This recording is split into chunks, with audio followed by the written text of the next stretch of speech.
Muy buenos días, amigos del periódico El Día. Hoy vamos a hablar con ustedes sobre el sistema electoral de los Estados Unidos. Tienen elecciones para elegir su presidente el 3 de noviembre. Veamos cómo funciona el sistema de votación y el sistema para elegir a un presidente en Estados Unidos, que desde el año 1778, cada 4 años, eligen un presidente que se juramenta el 20 de enero siguiente. En este caso, se juramentará el 20 de enero del año 2021 y agotará un mandato de 4 años.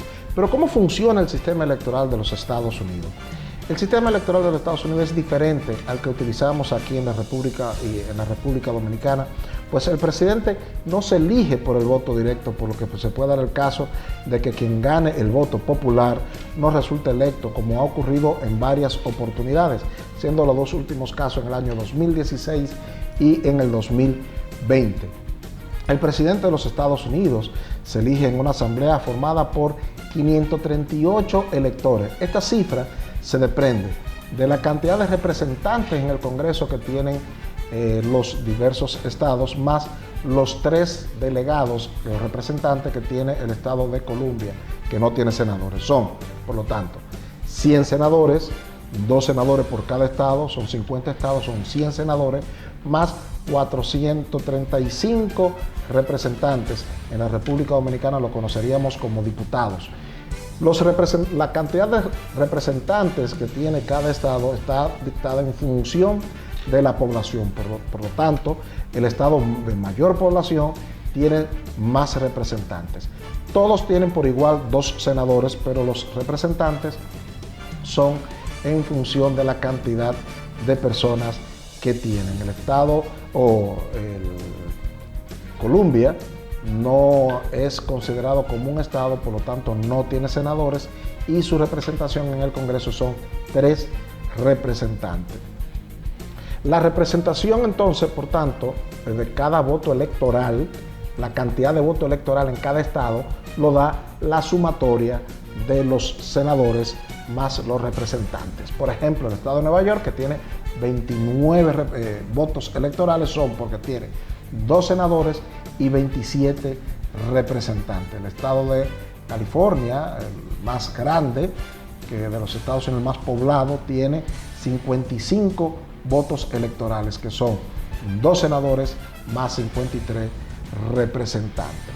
Para ganar la presidencia de los Estados Unidos, entonces, por lo tanto, hay que tener más de la mitad de los votos electorales, es decir, más de la mitad de los 538 delegados, que son más de 269. Por eso es que gana las elecciones de Estados Unidos quien tiene 270 delegados electorales. Entonces, los norteamericanos votan por los delegados en cada estado, que son los que entonces eligen al presidente. Cada delegado tiene el mandato de votar por el candidato del partido por el que votó el elector. La peculiaridad en este sistema es que el partido que gana un estado se lleva todos los delegados electorales, todos los votos electorales. Por ejemplo, el que gana el estado de Nueva York, aunque sea por un voto, se lleva los 29 delegados electorales. El que gana el estado de la Florida, aunque sea por un voto, se lleva todos los delegados electorales del estado de la Florida. Eso que quede claro para que sepamos que no hay distribución proporcional. El que gana, aunque sea por un voto, se lo lleva todo. Y si gana por 2 millones de votos, también se lleva todos los delegados. Por eso se da el caso que cuando un candidato se sabe irremediablemente perdido un estado, prácticamente electoralmente abandona ese estado y se concentra en los estados donde tiene posibilidades de ganar o donde está reñida la pelea. Con este sistema se puede dar el caso de que un candidato de un partido que gane 39 estados puede perder las elecciones porque el candidato del otro partido ganó los 11 estados más poblados y con más votos electorales. Eso le daría más de los 270 votos requeridos.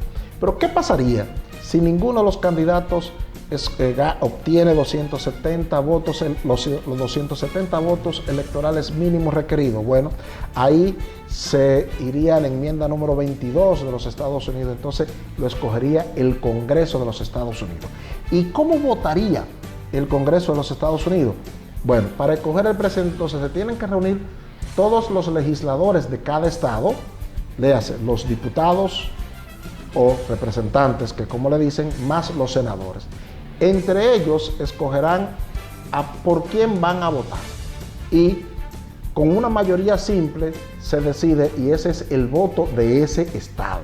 Entonces, en cada estado se reúnen todos los congresistas y escogen por quién van a votar, y es finalmente quienes elegirían a los estados, al presidente de los Estados Unidos. Eso ha ocurrido en dos oportunidades en Estados Unidos, en el año 1801, cuando fue el Congreso que debió escoger a Thomas Jefferson porque no obtuvo más de la mitad de los votos electorales, y en el año 1825, cuando John Quincy Adams también debió ser electo por el Congreso de los Estados Unidos. Los estados con más delegados electorales son los estados de California, que tienen el estado de California tiene 55, Texas tiene 38, Nueva York 29, la Florida 29, Pensilvania 20, Illinois 20, Ohio 18, Michigan 16, Georgia 16, New Jersey 14 y Washington 12. El estado de Washington es distinto al Distrito de Columbia, donde está la ciudad de Washington, que el Distrito de Columbia tiene 3 representantes nada más, y ahí es donde está la ciudad de Washington, que es la sede del gobierno federal de los Estados Unidos. El estado de Washington es otro territorio que tiene 12 votos electorales. Pero, y entonces uno se pregunta, ¿han ganado la presidencia de los Estados Unidos candidatos que hayan obtenido menos votos populares que el que finalmente resulta ser electo presidente? Pues sí, ha ocurrido no solamente en el 2016, no solamente en el 2020, sino en 4 oportunidades ha ocurrido esto. La primera vez ocurrió en el año cuando Rutherford Hayes le ganó a Samuel Tyden. Ocurrió por segunda vez en el año 1888, cuando Benjamin Harrison le ganó a Grover Cleveland. En el año 2000, George W. Bush le ganó a Al Gore, y en el año 2016 Donald Trump venció a Hillary Clinton. ¿Qué curiosidad tienen este suceso histórico, esta coincidencia histórica?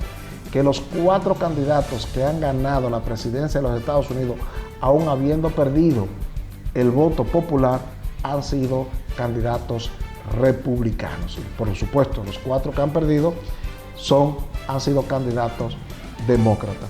Pero muchos pudieran creer que este es un sistema antidemocrático.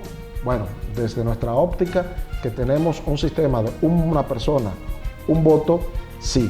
Desde la óptica norteamericana, que en su concepción, cuando se fundó el Estado, la Unión de Estados Norteamericanos, de Estados Unidos de América, que eran 13 colonias, se concibieron eso para que ningún estado se impusiera solo sobre otro estado, y que, por ejemplo, la influencia del estado más poblado fuera que siempre pusiera el presidente de los Estados Unidos. Sin embargo, ese modelo hoy está siendo muy cuestionado en el territorio norteamericano y entre los norteamericanos.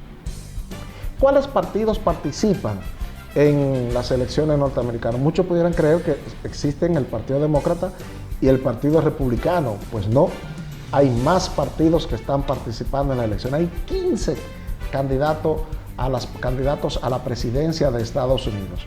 Los candidatos republicano y demócrata, el republicano, el presidente Donald Trump, que busca la reelección, y el ex vicepresidente Joe Biden por el Partido Demócrata. Pero también hay el Partido Libertario, que lleva a la empresaria Jo Jorgensen como candidata presidencial, y el Partido Verde, que lleva al activista neoyorquino Howie Hawkins como candidato presidencial. Pero hay 11 más que van como candidatos presidenciales independientes. En total son 15 los que aspiran a la presidencia de los Estados Unidos en estas elecciones del 3 de noviembre del año 2020 para escoger el presidente, que se juramentará el 20 de enero del año 2021. Los dominicanos cada vez mostramos más interés en los procesos electorales de Estados Unidos porque, primero, tenemos más de 1 millón de compatriotas viviendo allá en ese país y segundo, es Estados Unidos nuestro principal socio comercial. Esperamos que este video le haya sido de utilidad para poder comprender el sistema electoral de los Estados Unidos y le pueda dar seguimiento con mayor conocimiento de causa a las elecciones del próximo presidente norteamericano.